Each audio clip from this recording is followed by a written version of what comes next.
ജൻസി പ്രക്ഷോഭത്തിൽ അക്ഷരാർത്ഥത്തിൽ ഒരു കലാപഭൂമിയായി നേപ്പാൾ മാറിയിരിക്കുന്നു. പ്രധാനമന്ത്രി ശർമ്മ ഒലിക്ക് പിന്നാലെ പ്രസിഡന്റും രാജിവെച്ചതോടെ നേപ്പാൾ രാഷ്ട്രീയ പ്രതിസന്ധിയിലാണ്.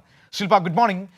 നേപ്പാൾ ഒരു വലിയ രാഷ്ട്രീയ അനിശ്ചിതത്വത്തിലേക്ക് മാറിയിരിക്കുന്നു. നമുക്കറിയാം, നേപ്പാളിന് ഇത് പുതുമയല്ല. എത്രയോ തവണ ഇത്തരത്തിൽ രാഷ്ട്രീയ അനിശ്ചിതത്വങ്ങളിലൂടെ കടന്നു വന്നൊരു നാടുകൂടിയാണ്.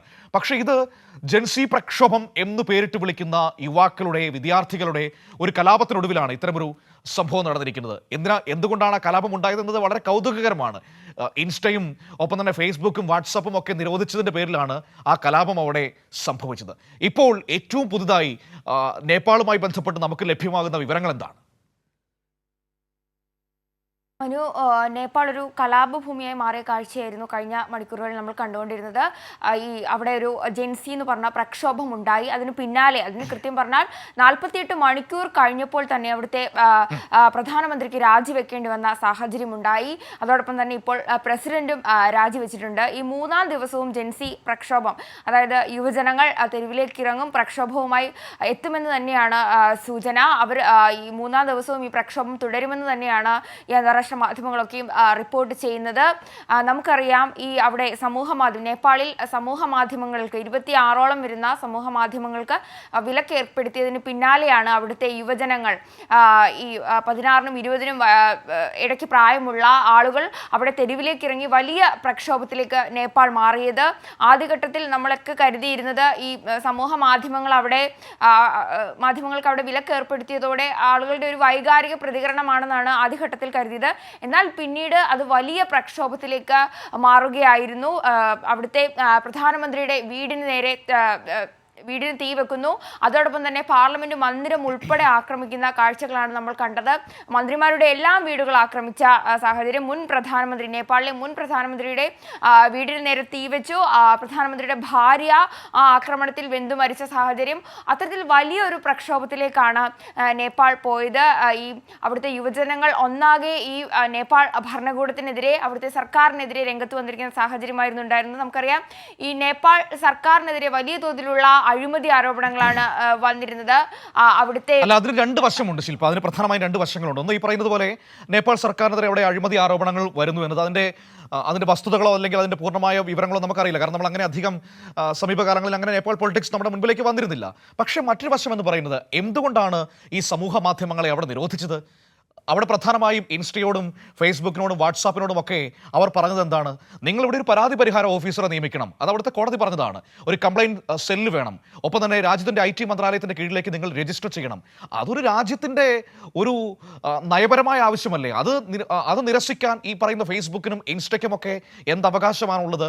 അത് മനസ്സിലാക്കാതെ ആയിരിക്കാം ഒരു പക്ഷേ ആ കുട്ടികൾ കലാപത്തിലേക്ക് ഇറങ്ങിയത്. അത് വേറൊരു കാര്യം. അതിന് പുറകിൽ മറ്റേതെങ്കിലും തരത്തിലുള്ള ശക്തികൾ ഇടപെട്ടിട്ടുണ്ടോ എന്ന് പരിശോധിച്ച് പറയേണ്ടതാണ്. അപ്പോൾ അങ്ങനെയുള്ള സംശയങ്ങളൊക്കെ ഇതിന്റെ പുറകിൽ നിൽക്കുന്നില്ലേ? തീർച്ചയായിട്ടും ഈ സമൂഹ മാധ്യമങ്ങളിലൂടെ ആയിരുന്നു അവിടുത്തെ യുവജനങ്ങൾ ഒന്നാകെ പ്രതിഷേധങ്ങളും എല്ലാം അറിയിച്ചിരുന്നത്. അപ്പോൾ അവരുടെ ഈ ഒരു ആവിഷ്കാര സ്വാതന്ത്ര്യത്തിലേക്കുള്ള ഒരു കടന്നുകയറ്റത്തിനെതിരെയാണ് അവർ ഈ ഒരു പ്രക്ഷോഭവുമായി മുന്നോട്ട് വന്നത്. ഈ സമൂഹ മാധ്യമങ്ങളിൽ കൂടെ ആയിരുന്നു ഈ ഒരു സർക്കാരിനെതിരെ അല്ലെങ്കിൽ ഒരു നിരവധി ആരോപണങ്ങൾ അവർ ഉന്നയിച്ചിരുന്നു. അതായത് തൊഴിലില്ലായ്മ ഒക്കെ രൂക്ഷമായ സാഹചര്യം. നമുക്കറിയാം, കോവിഡിന് പിന്നാലെ എല്ലാ രാജ്യങ്ങളെയും പോലെ വലിയ സാമ്പത്തിക പ്രതിസന്ധിയായിരുന്നു നേപ്പാളിലും ഉണ്ടായിരുന്നത്. പിന്നാലെ അവിടെ തൊഴിലില്ലായ്മ അടക്കം സാമ്പത്തിക പ്രതിസന്ധികൾ രൂക്ഷമായിരിക്കുന്ന സാഹചര്യമായിരുന്നു. എന്നാൽ ഇതിലൊന്നും ഈ സർക്കാർ ഇടപെടുന്നില്ല, തൊഴിലില്ലായ്മ പരിഹരിക്കുന്നില്ല. അതോടൊപ്പം തന്നെ ഇവിടുത്തെ ഈ സർക്കാരിൻ്റെ അനധികൃതമായ നിയമനങ്ങൾ നടക്കുന്നു, സർക്കാർ തസ്തികകളിലേക്ക് അനധികൃതമായ നിയമനങ്ങൾ നടക്കുന്നു. ഇത്തരത്തിൽ വലിയ ആരോപണങ്ങൾ സോഷ്യൽ മീഡിയ വഴി ഈ യുവജനങ്ങൾ ഉന്നയിച്ചുകൊണ്ടിരിക്കുന്ന സാഹചര്യമായിരുന്നു ഉണ്ടായിരുന്നത്. ഈ നെപ്പോ കിഡ്സ് എന്ന് പറഞ്ഞ ഒരു ടാഗ് ലൈനോടുകൂടി വലിയ ക്യാമ്പയിൻ നടത്തിക്കൊണ്ടിരിക്കുന്ന ആ ഒരു സാഹചര്യത്തിലാണ് പെട്ടെന്ന് പൊടുന്നനെ അവിടെ ഈ സമൂഹ മാധ്യമങ്ങളൊക്കെ നിരോധിക്കുന്ന കാര്യവുമായി വന്നത്. എന്നാൽ ആ ഒരു സമൂഹ മാധ്യമങ്ങൾക്ക് വിലക്ക് ഏർപ്പെടുത്തിയതിന് പിന്നാലെ ഇവർ ഈ പ്രക്ഷോഭവും വന്നപ്പോൾ തന്നെ ഏതാണ്ട് 28 മണിക്കൂറിനുള്ളിൽ തന്നെ അവിടെ അത് വിലക്ക് നിരോധിച്ചത് പിൻവലിച്ചിരുന്നു. എന്നാൽ അതിനുശേഷവും ഇവർ ഈ കലാപം തുടരുന്ന സാഹചര്യമാണ് ഉണ്ടായിരുന്നത്. നമുക്കറിയാം, നേപ്പാളിനെ സംബന്ധിച്ച് നേപ്പാളിൻ്റെ 40% വരുന്നത് ഈ 20നും 40നും വയസ്സിനിടയിൽ പ്രായമുള്ള ആളുകളാണ്. 40% അവിടുത്തെ ജനസംഖ്യ ജനസംഖ്യയിൽ ഉള്ളത്. അപ്പോൾ ഈ ആളുകൾ ഒന്നാകെ ഈ പ്രക്ഷോഭത്തിലേക്ക് വരികയായിരുന്നു. വലിയ കലാപഭൂമിയായി നേപ്പാൾ മാറി. അവിടുത്തെ പാർലമെന്റ് മന്ദിരങ്ങൾ ആക്രമിച്ചു, പ്രധാനമന്ത്രിയുടെ വീടിന് നേരെ തീയിട്ടു. തുടർന്ന് പ്രധാനമന്ത്രിക്ക് 48 മണിക്കൂറിനുള്ളിൽ പ്രധാനമന്ത്രിക്ക് രാജിവെക്കേണ്ടി വന്നു. ഇപ്പോൾ ഈ ശർമ്മ ഒലി, അവിടുത്തെ നേപ്പാൾ പ്രധാനമന്ത്രിയായിരുന്ന ശർമ്മ ഒലി രാജ്യം വിട്ടു എന്നുള്ള സൂചനകളാണ് പുറത്തു വരുന്നത്. അദ്ദേഹം ദുബായിലേക്ക് മാറി എന്നുള്ള തരത്തിലുള്ള കാര്യങ്ങൾ, റിപ്പോർട്ടുകളൊക്കെ പുറത്തു വരുന്നുണ്ട്. അത്തരത്തിൽ വലിയ ഒരു കലാപത്തിനാണ് നേപ്പാൾ സാക്ഷ്യം വഹിച്ചത്. ഇപ്പോഴും ആ പ്രക്ഷോഭത്തിൽ നിന്ന് പിന്മാറാൻ ഇതുവരെയും തയ്യാറായിട്ടില്ല അവിടുത്തെ യുവജനങ്ങൾ.